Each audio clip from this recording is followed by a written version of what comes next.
Hi there, and welcome back to Dyslexia Decoded with teacher Maggie. It's kind of dumbfounded. I'm making an episode about failure, and I just recorded an entire episode, not realizing I wasn't actually recording.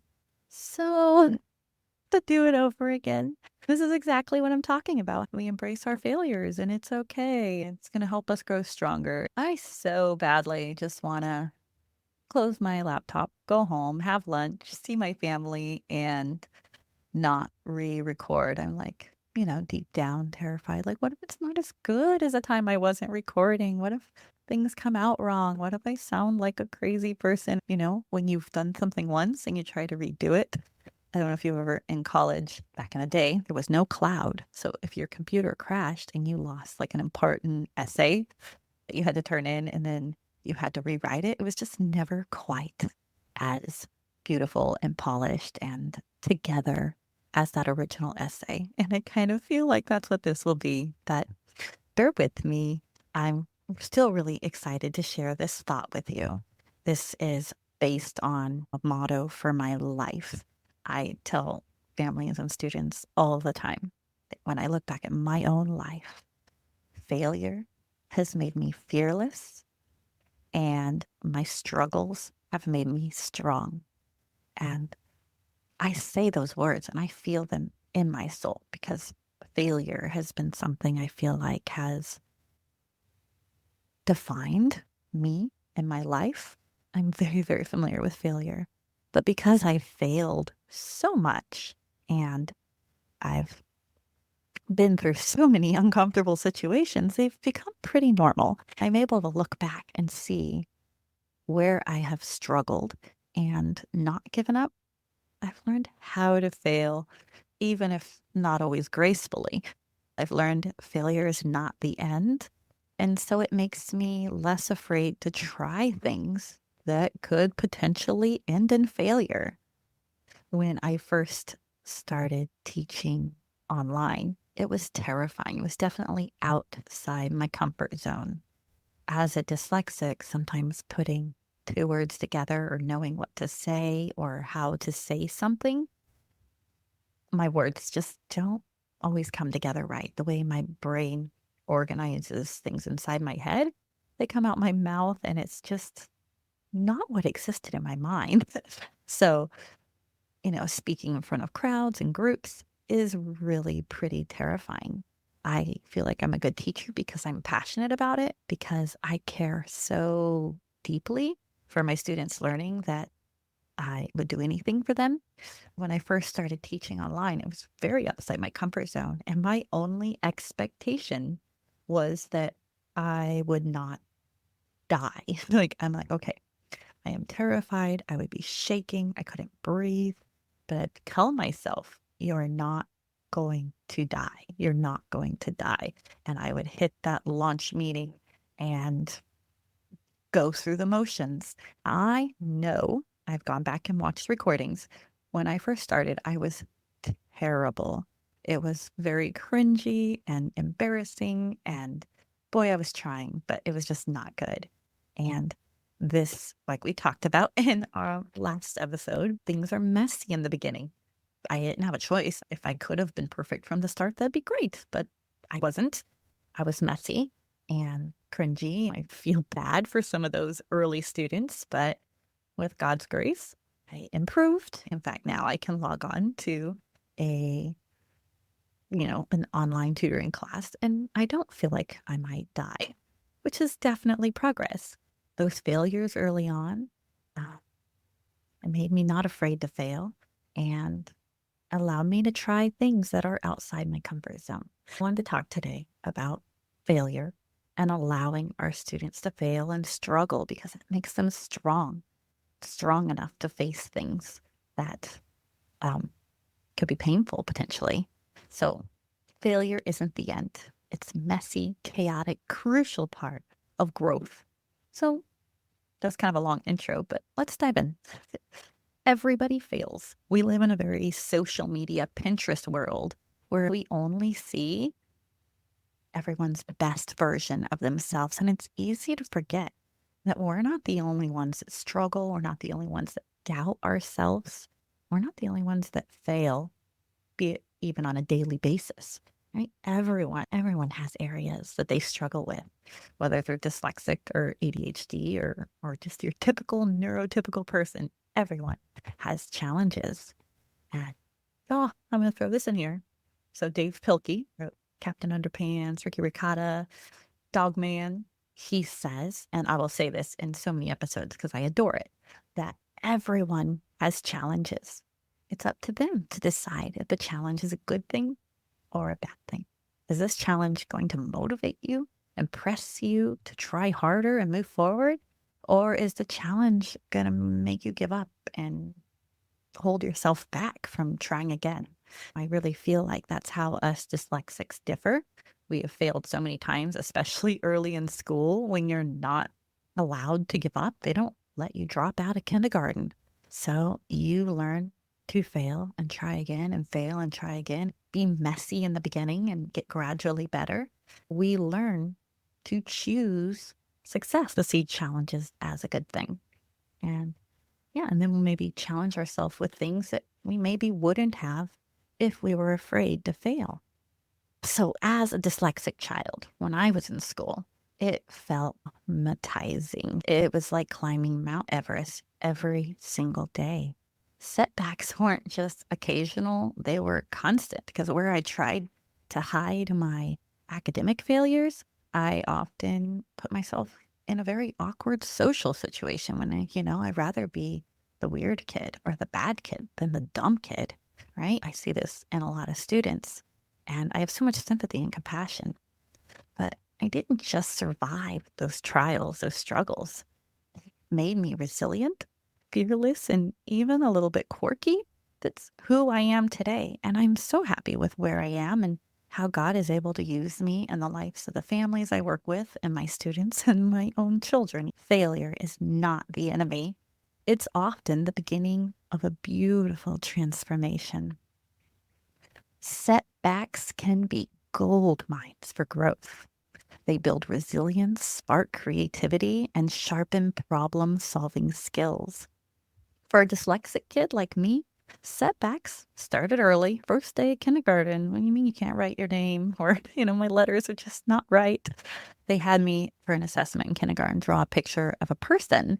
And the teacher was like, oh, you didn't draw shoelaces. I was like, how did I forget the shoelaces? It was very upsetting at the moment, but now I'm like, why do I care about the shoelaces? So, but it's those messy moments, which we talked about being messy and my last episode, that we discover strengths we didn't even know we had. If you protect your child from failure and struggles, they don't have the chance to discover those extra strengths inside of them. So picture little teacher Maggie going to school in the first grade. They started spelling tests. They were an extreme challenge for me. If I got 100%, my parents would give me $1. I would work really hard to try to get that A+. I would study way more than anyone else did. Occasionally, I would get them all right. But when it came to writing those same words the next week, they would be completely wrong. My spelling was horrendous all the way to college. I feel like it's better now, but I often doubt myself. So I look up every single word I have to write down, like when I'm writing by hand. I have absolutely spelled words wrong in virtual classes on spelling. I'd be like, whoops, a parent would point it out and I'd be like, sorry, dyslexic, it happens. I try and I check and I double check, and sometimes my brain will just still make me write the wrong letter. So spelling tests were really hard for me. And as I bombed and I just kind of got used to it, I never just said, okay, I'm going to do bad. And that's something that I think is different about dyslexics. I've seen this in my students who they maybe fail their test every single week, but they never just give up. They keep trying, they keep studying, and they're really listening to the sounds and writing what they hear and putting a good effort. And being able to continue putting an effort at something you continually fail at, I feel is extremely admirable. I admire my students more than I admire, anybody. As I grew older and now as a teacher, and I do a lot of research into the science of reading, spelling tests aren't even the best way to teach spelling. You want to go back to structured phonics, a lot of exposure to writing, to reading, using words in context is so much valuable than memorizing words and writing them down. It's just for students who are dyslexic and not dyslexic. It's just not a valuable use of classroom time. Yet, as someone who taught in the classroom for a long time, I know it's a very standard practice, even still. So we can fast forward a few years. I was learning to rollerblade in the 1980s. I would go roller skating every weekend and I got my rollerblades. I'm super uncoordinated and honestly, I fell a lot. But every time I would fall, I would get back up again. I really wanted it. So I kept trying through perseverance. Eventually, I could awkwardly, not gracefully at all, rollerblade. Those setbacks, those times that I've fallen, even when it hurt, literally, onto the pavement, I would learn something. And I would learn that if I keep trying, I could do things that felt impossible at first. How can you create a fail-friendly home? I want to help you embrace your child where they are at and to support them. You can be their cheerleader and cheer on the whole process. I know as parents, we're tempted to keep them from failing, from struggling, to make things easy, but that is doing them a disservice. Instead, you want to cheer on the entire process, the trying, the failing, the mess, cheer it on, and then marvel at the results. You can acknowledge their courage along the way, even when it doesn't work out. Instead of saying, "Good job for winning," try saying, "Wow, I love how hard he worked on that."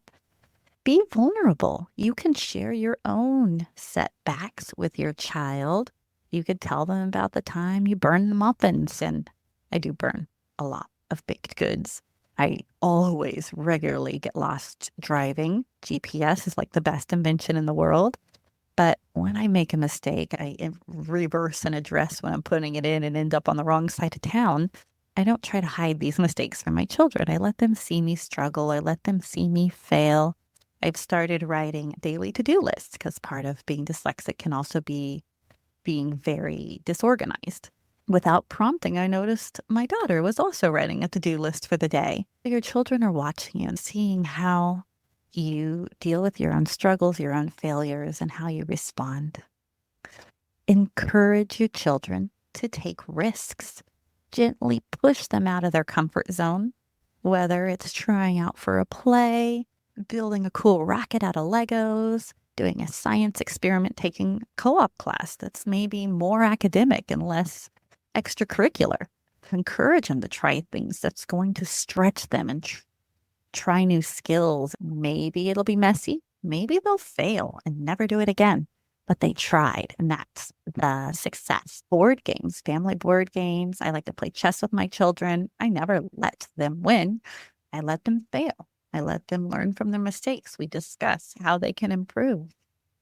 You are not just your child's cheerleader. You're their safety net, and sometimes their tough love coach. It's not about shielding them from every failure, but teaching them how to recover when they fall. So Dr. Smith, a child psychologist, says failure is essential for kids to thrive in the real world. It's not about participation trophies. It's about resilience. That really hit home for me. School wasn't about perfect scores, and I'm so glad because it just wasn't going to happen. It was about figuring out how to bounce back and keep going. And even your own students, whether they're in public school or homeschool, sometimes it's not about perfectly completing the worksheet or getting everything done you had planned for the day. It's about figuring out how much they can do, pushing them to try harder than they think they can. And when they do fail, encouraging them, supporting them as they learn how to bounce back and just keep going. Set realistic expectations. You need to understand your child's strengths and challenges. Set the obstacles that they can tackle, not just ones that will leave them overwhelmed. So while I say to allow your child to fail, Just don't set them up with challenges to where all they feel like they do is fail. I mean, honestly, it's probably how I saw school. All I did was fail.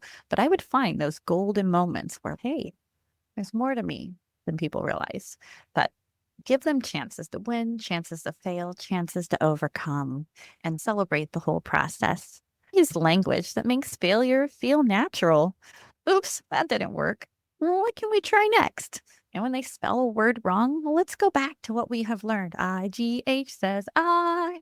And like, oh yeah, I missed that spelling. Ways to trigger their memories of past lessons. We can look at, well, let's ask Surrey. How do I spell this word? Give them ways to solve the problems on their own, things they can go back and use when they don't have your support. Remember, Rome wasn't built in a day. Building resilience takes time. So let your child learn and grow at their own pace. Teaching your kids to embrace failure isn't just about schoolwork, it's about preparing them for life. School is not as important as we think it is when we're in the mix of school. And I know your homeschool mamas are like, wait, what do you mean school's not important? It is. But life and what we share with the world is so much more important. We can use these lessons in school, these failures, and grow from them, but we're preparing our child to live in the world, and the world that's messy, in a world where they will fail. Failure doesn't diminish us. It doesn't diminish your child. It reveals our strengths and helps us find new ways to think and solve problems. Dyslexic minds are particularly good at this. We are wired to identify and solve problems. So remember that failing isn't the opposite of success. It's part of the journey to success. Failures make you fearless. Struggles make you strong. Your child's failures will allow them to try things that are scary without the fear of failing because they know it's okay. And their struggles aren't going to make them want to give up. They're going to make them stronger. They're going to make them willing to try things that are harder and harder. Let's teach our kids to embrace setbacks, to laugh at the stumbles, and keep moving forward with joy. Because every day we have is a blessing. It is a blessing to live, to try, to fail, to learn, and taking it all in with joy makes it easier. You can go through a difficult time and have a bad mood and a bad day, and it doesn't change the situation. But you can go through a challenge with joy.